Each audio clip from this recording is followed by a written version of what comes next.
Senator Ted Cruz.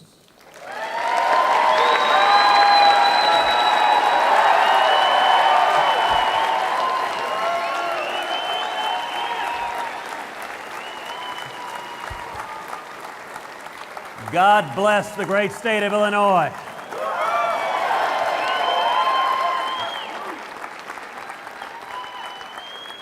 I am thrilled to be with you. What a terrific evening. Thank you for welcoming me to the great city of Chicago. Thank you for coming out this evening. You know, and I love you.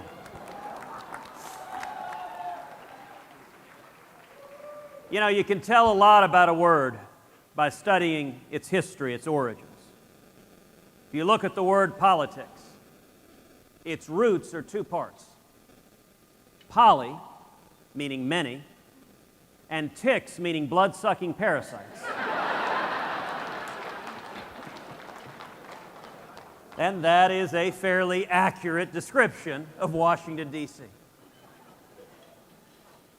And yet, I got to say, all of us here tonight, we're here for something a lot bigger than politics. We're here because we recognize our country's in crisis. Because we're bankrupting our kids and grandkids. Because our constitutional rights are under assault each and every day. And because America has receded from leadership in the world, and it's made the world a much more dangerous place. And yet I'm here tonight with a word of hope and encouragement. All across this country, people are waking up. And help is on the way.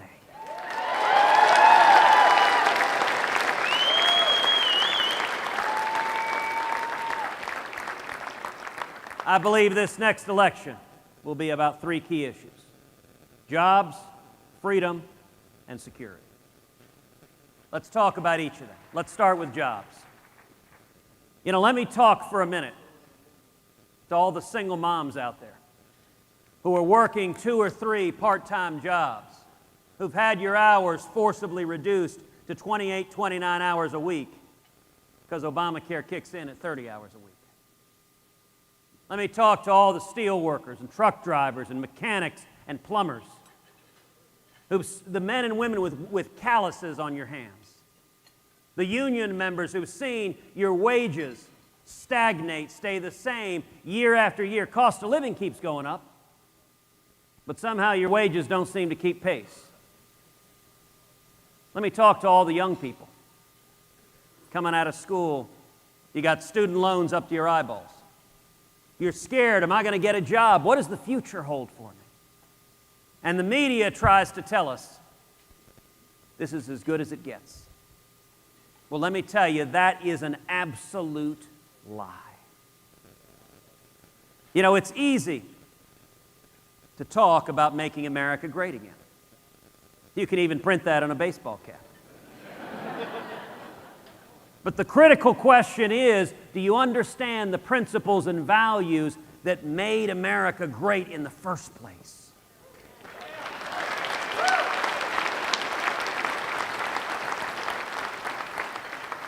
The heart of our economy is not Washington, D.C. The heart of our economy is small businesses all across this great nation.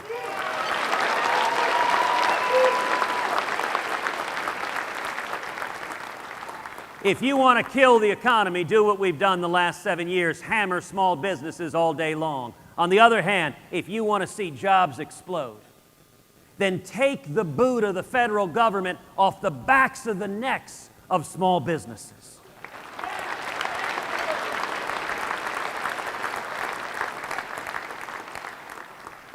If I'm elected president, we will repeal every word of Obamacare.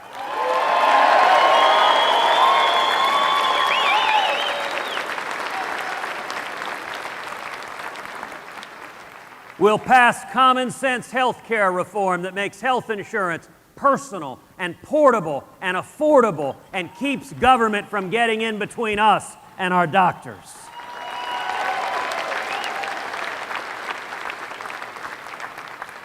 And we will pass a simple flat tax.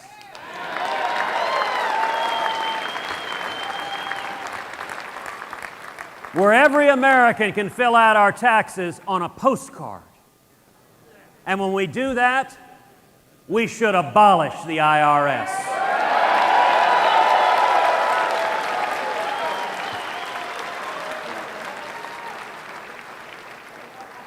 And we're going to rein in the EPA and the CFPB and the alphabet soup of federal agencies that have descended like locusts on small businesses, killing jobs all across this country.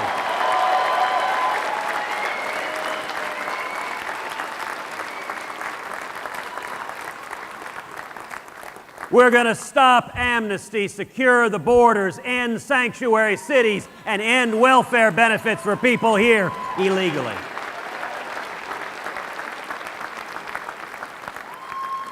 And when we do all of that, we're going to see millions of high-paying jobs. We're going to see wages going up for everyone. We're going to see young people coming out of school with 2, 3, 4, 5 job opportunities. We will see morning in America again.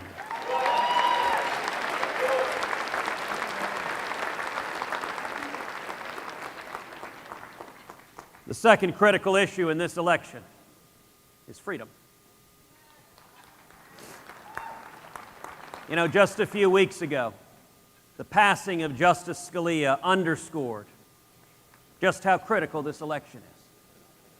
It is not one but two branches of government hang in the balance, because we are one left-wing justice away from a radical 5-justice liberal majority, the likes of which this country's never seen. We are one liberal justice away from the Supreme Court stripping away the religious liberty of every American. We are one liberal justice away from the Supreme Court effectively erasing the Second Amendment from the Bill of Rights. We are one liberal justice away from the Supreme Court making us subject to the authority of the World Court and the United Nations and giving up U.S. sovereignty. Now, you know, a couple of debates ago, we were asked a question about the Supreme Court and religious liberty. And Donald Trump turned to me and he said, "Ted, you know, I've known a lot more politicians than you have." Now, in that, he's right. He's been supporting left-wing Democratic politicians for 40 years. I have no experience doing that.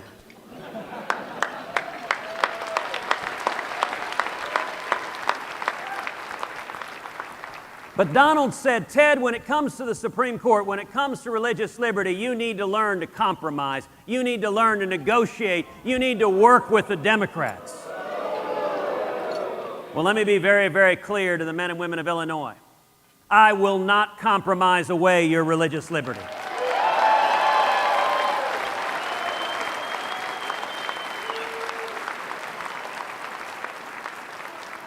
And I will not compromise away your Second Amendment right to keep and bear arms.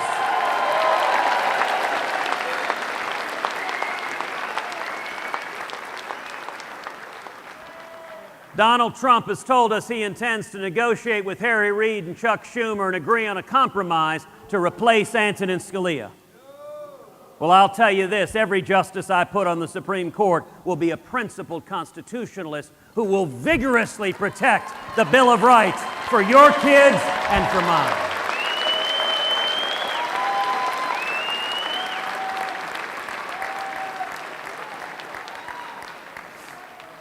The third critical issue at stake in this election is security.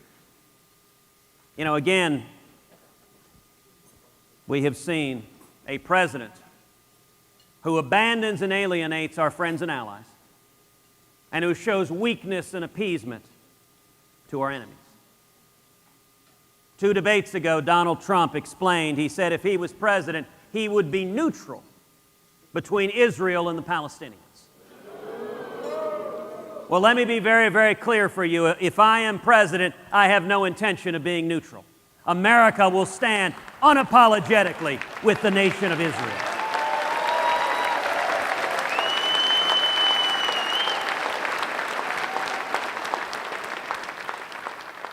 One of the most dismaying things that has happened over the last 7 years is we have seen our U.S. military weakened. We've seen our readiness degraded. We've seen morale among the troops plummeting. Now, I'll point out, we've all seen this before as a nation. We've seen another left-wing Democratic president, Jimmy Carter, similarly weaken and undermine the military. And in 1981, Ronald Reagan came into office.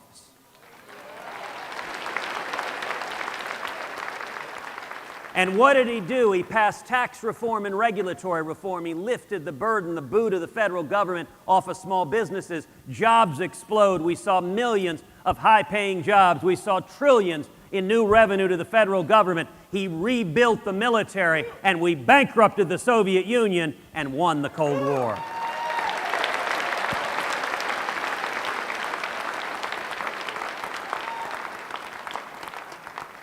I intend to do the exact same thing with radical Islamic terrorism. We are going to unchain the economy, see millions of high-paying jobs, see rising wages, the trillions that will generate. We'll rebuild our military so it remains the mightiest fighting force on the face of the planet.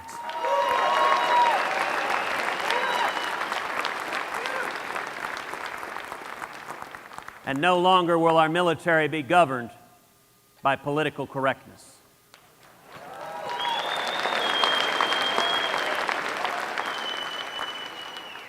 We will have a commander-in-chief who stands up and says to the world, we will defeat radical Islamic terrorism. We'll have a president willing to utter the words, radical Islamic terrorism.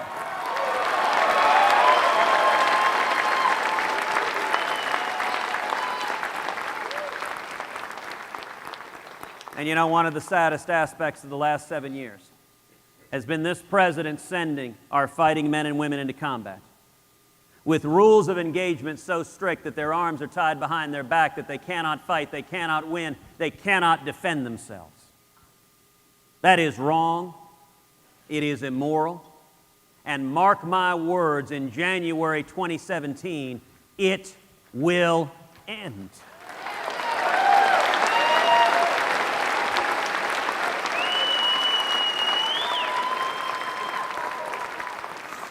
We have always been reluctant to use military force. America is slow to anger. But if and when military force is needed, we should use overwhelming force, kill the enemy, and then get the heck out.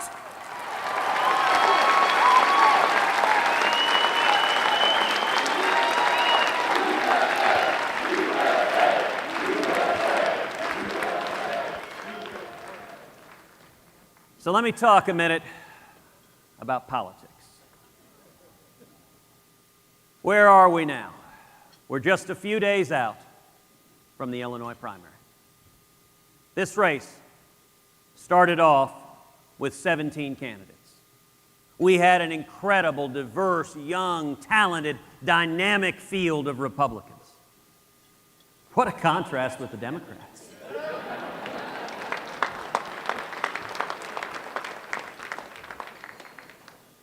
And through the course of the year, through the course of a good and vigorous primary, the field has narrowed and it is narrowed and it is narrowed. As we stand here today, there are only two candidates who have any plausible path towards winning the Republican nomination. To win the Republican nomination takes 1,237 delegates. Right now, I have 361 delegates. Donald Trump has 460. He has 99 more than I do. Nobody else is remotely close. Now, at this point, I want to speak to the 65 to 70% of Republicans in Illinois and across this country who recognize that Donald Trump is not the best candidate to go head-to-head with Hillary Clinton.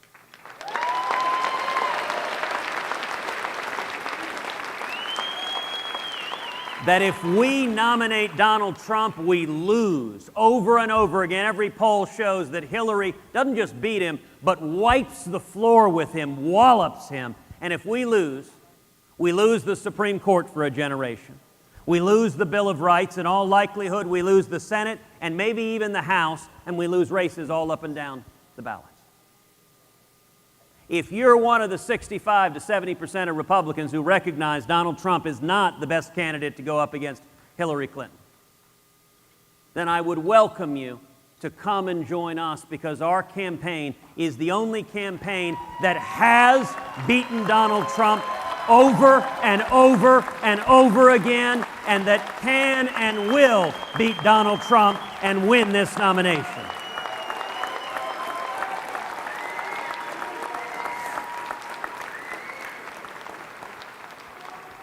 And Illinois is a battleground. Listen, Illinois is used to being neglected by Republicans. I recognize that. Y'all have the burden of living under despotic, messed up, left-wing Democratic rule, which means the men and women here, you're hardy, you're principled, and you're fighters. But Illinois is a state that matters in this primary. Right now in the state of Illinois, Donald Trump and I are effectively tied. We are neck and neck here in the state of Illinois.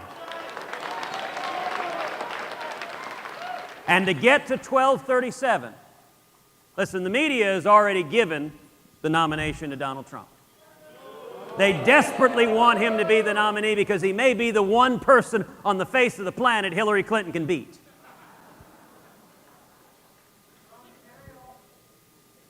They might share a cell.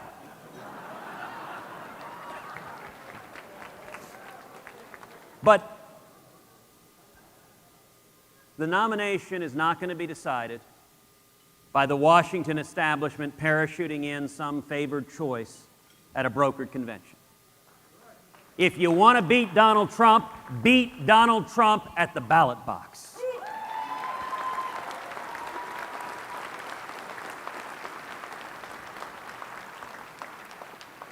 So maybe you're someone here tonight that started out supporting another candidate. There were a lot of terrific candidates in this field. Maybe you started out supporting Jeb Bush. Maybe you started out supporting Chris Christie, or Mike Huckabee, or Rand Paul, or Ben Carson, or Carly Fiorina. Maybe even now you're thinking of supporting Marco Rubio or John Kasich.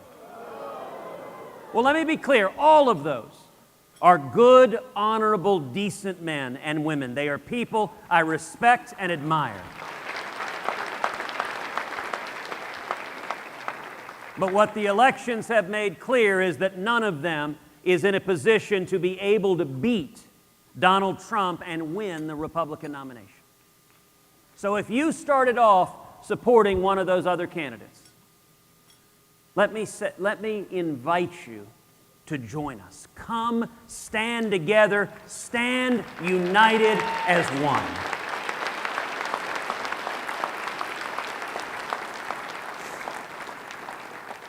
And I have to tell you, if we do that, if we stand united, we will win this nomination. But you know, one of the interesting facts that has been underreported in the press is in primary after primary after primary, we are seeing record-shattering turnout. In state after state after state among the Republicans and among the Democrats, turnout has plummeted. If we nominate a strong, principled conservative who paints an optimistic, hopeful vision for the future, who lays out how we can bring back jobs and freedom and security, we are going to win this general election. We are going to beat Hillary Clinton, and we are going to turn this country around.